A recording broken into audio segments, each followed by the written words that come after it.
Hello, this episode will be in Welsh. If your Welsh isn't up to following along, then we are completely fine with you skipping to the next one.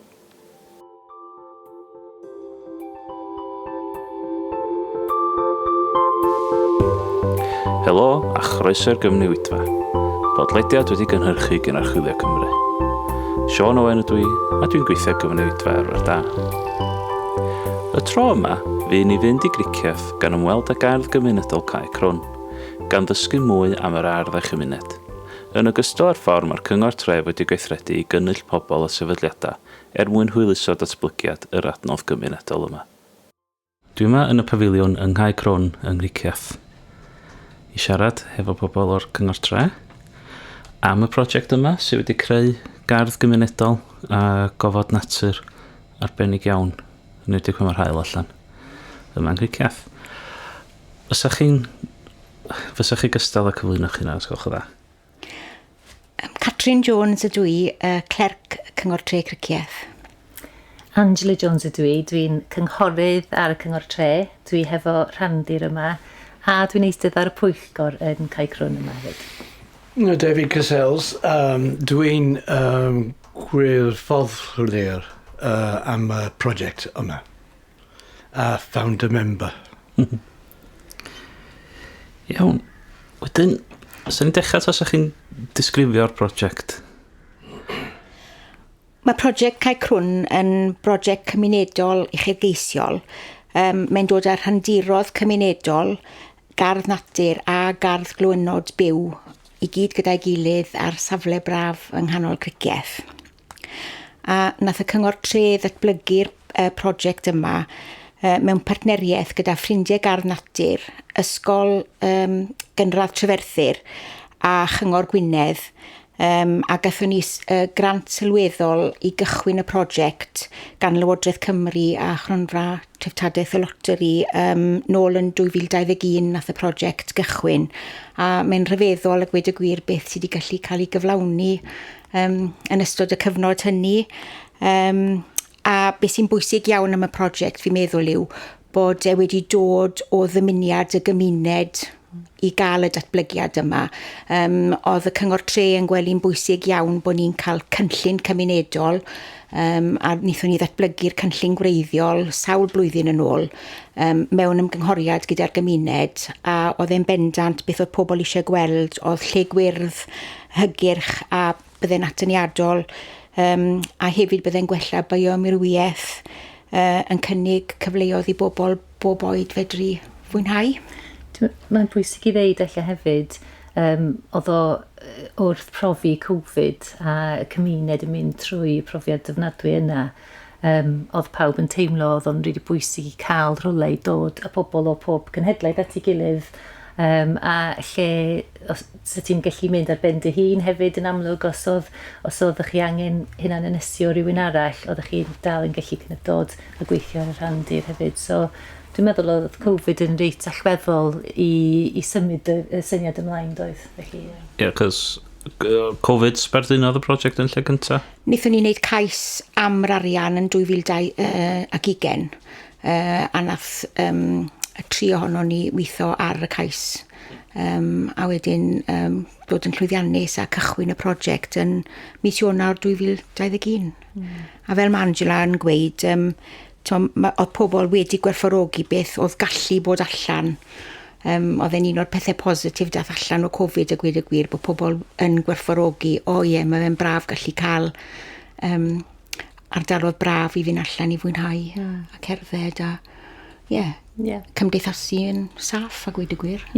A yn ogystal a tyfu llysiau a blodau yn amlwg, dyn ni'n gweld lot o pobl yn ymweld a Cae Crwn hefyd yn dydan Def. Mae pobl yn cerdded drwyddo, mae lot fawr o bobl yn stopio, cael sgwrs gyda ni os dyn ni'n gweithio ar y gerddi. Of course. Ymwelwyr hyd yn oed i'r ardal, maen nhw'n aros yma yn gwesti mawr neu mae yna llefydd gwahanol I aros.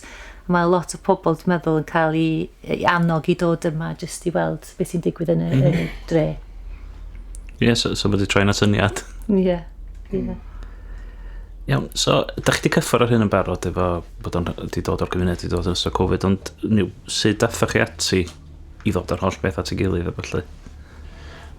Wel, oedd gyda ni griw o'r enw Ffrindiau Gardd Natur, sy'n y grŵp cyfansoddiadol yn gweithio ar yr ardd natur oedd gyda ni yn Criccieth yn barod, a mae yna gorgyffwrdd hefyd gyda grŵp Criccieth yn ei blodau, felly mae yna hanes hir o edrych ar ôl yn mannau gwyrdd ni a yn y dre.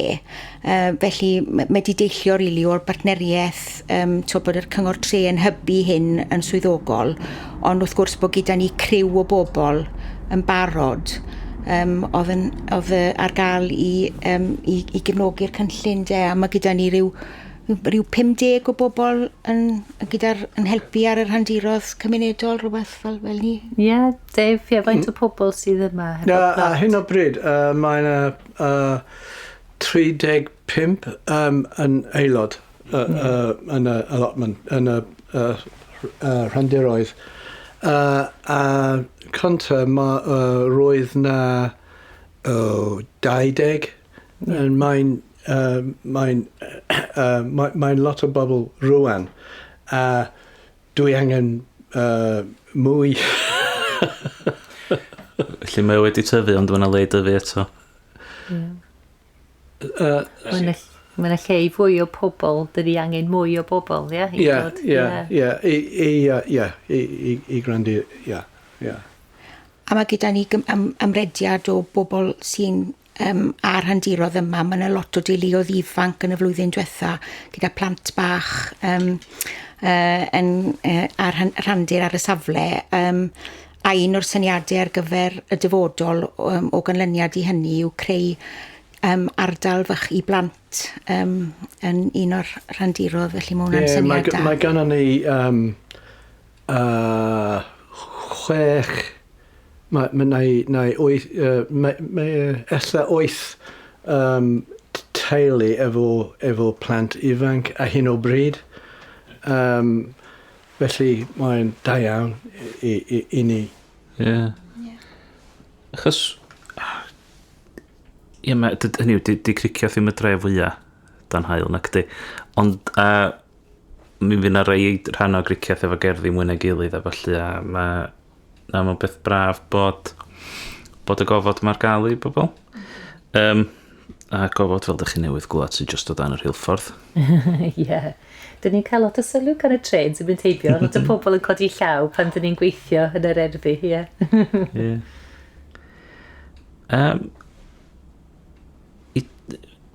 O ran sydd dathach chi ati wedyn, be di rôl y Cyngor Tre di bod yn yr prosiect yn y cyfanrwydd wedyn? Ni sydd gyda'r les am y tir o Gyngor Gwynedd. A wedyn, wrth gwrs, mae'n ambell i gynghorydd yn gweithio ar y rhandirodd. Ond o ran reolaeth, Ffrindiau Gardd Natur sy'n rhedeg y prosiect ar rhan y Cyngor Tre. A mae gyda ni gytundeb ffurfiol wedyn sy'n nodi beth i ni'n disgwyl o ran y drefn a bod nhw'n atebol i'r Cyngor Tre a bod nhw'n gydweithio clir rhwng y ddau gorff. Felly, mae hwnna'n arfer da fi'n credu o ran bod gyda ni gytundeb ffurfiol, a wedyn mae'r rhandirodd ar gael am ddim i bobl sy'n ymroi i'r safle, a wedyn mae gyda ni bolisi yswiriant ar gyfer pawb sy'n cymryd rhan mae'r polisi yswiriant y Cyngor Tre. Wedyn, ydych chi fel Cyngor Tre di medru cymryd rôl hwyluso a bod yn hwyluso tynnu pobl at ei gilydd a galluogi y grŵp cymunedol wedyn i fynd a wneud y gwaith lle.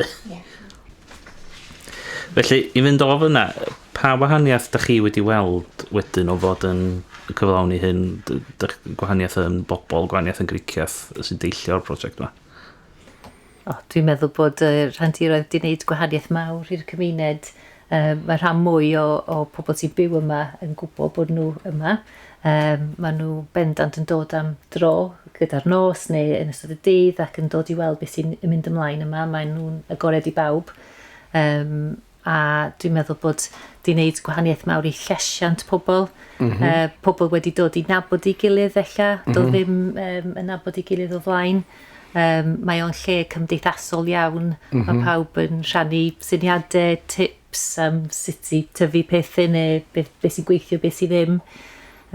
So dwi'n meddwl ar rhan llesiant y dre mae wedi bod yn pwysig ofnadwy, ond achos mae gennym ni aelodau anhygoel fel David a Jackie, mae syniadau newydd sydd yn dod i fewn yn anhygoel hefyd. Dyn ni wedi treialu tyfu lot o pethau newydd. Mae gennym ni cwt ar gyfer madarch am y tro cyntaf, sydd wedi bod yn llwyddiannus iawn.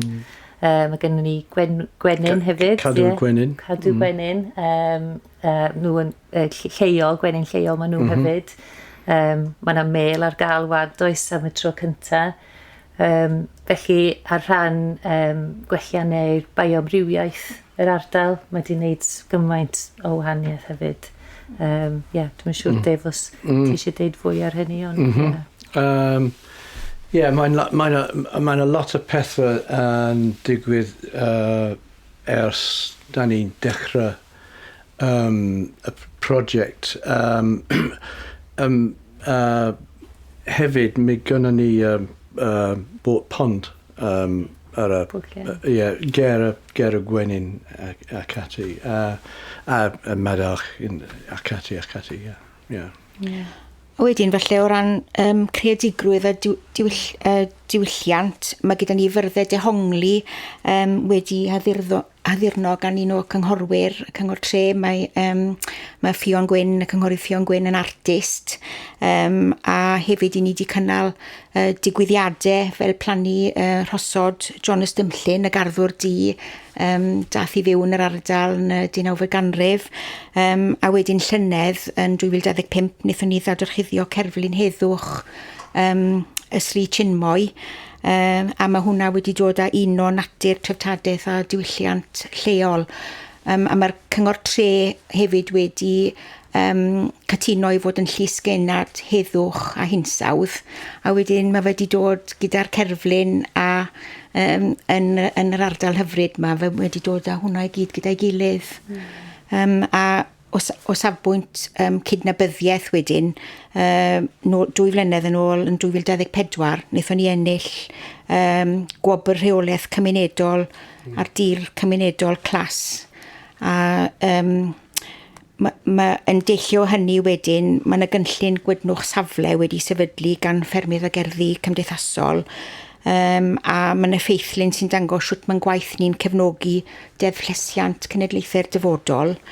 A nath hyn arwen at cynnwys Cae Crwn mewn ffilm rhyngwladol o'r enw The Power of Local, sy'n tynnu sylw at 30 o brosiectau ar draws 5 gyfandir sy'n gweithio tuag at economïau lleol, iach a chymunedau gwydyn. A mae'r ffilm wrthi'n cael ei chyfieithu i sawl iaith, felly mae wedi bod yn rhyfeddol a gweud y gwir beth sydd wedi bod yn gynnydd gyda gwaith caled bobl a gweledigaeth a gweud y gwir i trawsnewid y safle.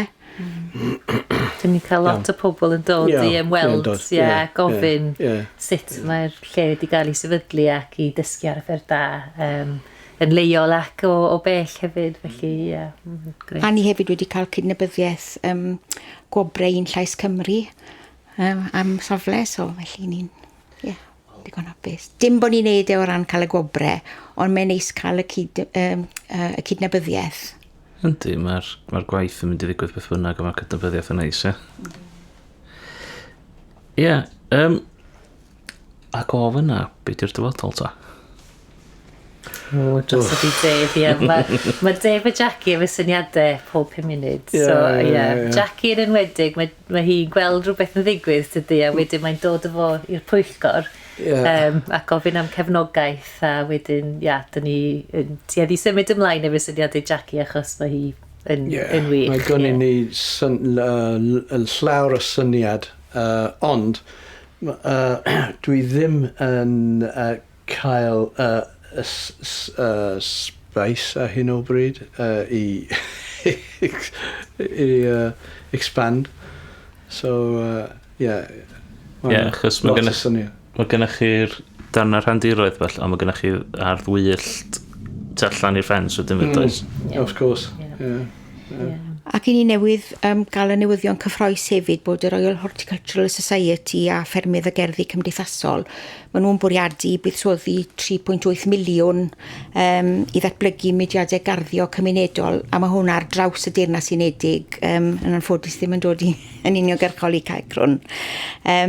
A oedd hyn yn grant gronfa gweithredu hinsawdd y gronfa loteri genedlaethol, ond oedd Cae Crwn yn rhan o'r cais fel esiampl o arfer da, a mae'n bosib oherwydd hynny bydd cyfleoedd ar gyfer dysgu ar y cyd gyda prosiectau eraill, a falle ymweliadau gan brosiectau eraill i ddod i Cae Crwn, a falle hyrwyddwyr yn cynnwys y Senedd Cymru, felly mae hwnna'n datblygiad newydd cyffroes i fod yn rhan ohono fe. Yndi, cos mae gennych chi, da chi'n trio bod yn mor gynaladwy o fedrwch chi wrth wneud hyn, dydych? Ie, dyna'r bwriad.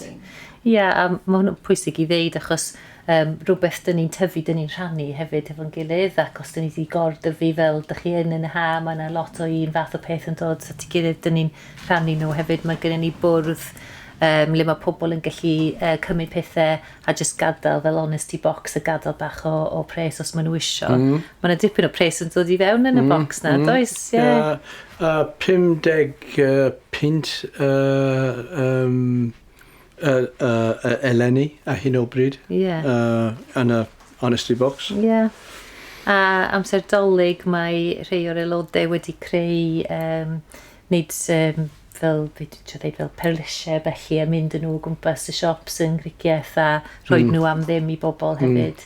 Felly, mae'n y dipyn o... dyn ni'n trio bod mor gynaladwy o phosib a dyn ni gyd yn rhannu hadau a rhannu pethau dyn ni wedi tyfu os dyn ni wedi gortyfu y pethau ac yn seedlings ac yn y blaen hefyd, felly, Felly dylen ni hefyd weid yn ogystal â grantiau cenedlaethol fel y loteri, mae partneriaeth natur Gwynedd, Cyngor Gwynedd yn dda iawn a mae wedi golygu bod ni wedi gallu datblygu llwybrau gwell hygyrch, pob math o ddatblygiadau ni wedi gwneud oherwydd y partneriaeth Gardd Natur yn ystod y blynyddoedd diwetha. Mae'r swyddog yn dod i ymweld a mae dyn ni berthynas dda a ni'n ddiolchgar iawn am yr grantiau ychwanegol yma. Wedyn, ydych chi'n elwa o fod yn cydweithio gwahanol grwpio fe gilydd yn effeithiol felly dydach? Gwersi a rhannu arfer da, fel dyn ni wedi rhoi system i dal dŵr glaw wwan i fewn a profi sut mae hwnnw'n gweithio. Mae hwnnw wedi dod trwy Cyngor Gwynedd, partneriaeth natur. So felly mae pawb yn defnyddio'r dŵr yna. A mae gennym ni system compostio hefyd wrth gwrs. Mae gennym ni bin poeth hefyd yn pobl yn gallu dod a gwastraff bwyd nhw lawr. So, mae'n addysgu pobl hefyd am sut i ddefnyddio pethau, tydi ail ddefnyddio pethau felly. A i ni wedi cael newyddion ITV Cymru yma dwywaith i ni edrych ar y system dŵr. A un arall gyda plant yr ysgol yn dod i blannu coed a pethau, felly ni'n cael sylw a cydnabyddiaeth o'r ymarferion yma. Sgynnoch chi gysylltiad cryf yr ysgol? Oes. A wedyn mae yna ysgolion eraill yn dod hefyd o'r ardaloedd o gwmpas, falle fi nhw'n dod ar y tren a dod am ddwrnod bach allan i Cae Crwn. Mae'n braf gweld y plant ydy, a fi'n credu bod os i ni'n cynnwys plant y pobl ifanc, mae fe'n rhoi perchnogaeth, mae'n rhan o'i bywyd nhw, a pan maen nhw yn dod i ddiarddegau wedyn, mae'n perthyn iddyn nhw, a mae hwnna'n bwysig. A dysgu am y cydweithio, a mae'r pobl hŷn yn hoffi gweld y plant yn rhoi egni a i'r berthynas yna wedyn. Felly, diolch fawr iawn i chi. Gyda ni gyngor tre sy'n defnyddio i pŵar i ddod â pobl at ei gilydd a sefydliadau at ei gilydd i greu gofod bach anhygol. A digwydd bod yn cyflawni y dyletswydda bioamrywiaeth tra mewn wrthi. A mae pawb yn hapus. Diolch fawr iawn i chi am rannu'ch stori fan ni. Diolch am wrando ar y bennod hon o bodlediad y Gymunedfa. Os wnaethoch chi fwynhau'r bennod, cofiwch dan ysgrifio drwy'ch darparol podlediadau I ddal penodau'r dyfodol. Byddai adolygiad cyflym a rhannu gyda'ch ffrindiau neu'ch cydweithwyr yn golygu llawer I ni. Am fwy o wybodaeth, edrychwch ar nodiadau'r bennod. Mae'r holl ddyleni a manylion cyswllt yno. Gallwch hefyd fynd draw i'n gwefan archwilio.cymru os oes gennych gwestiynau neu sylwadau. Byddem wrth ein bodd yn clywed gennych.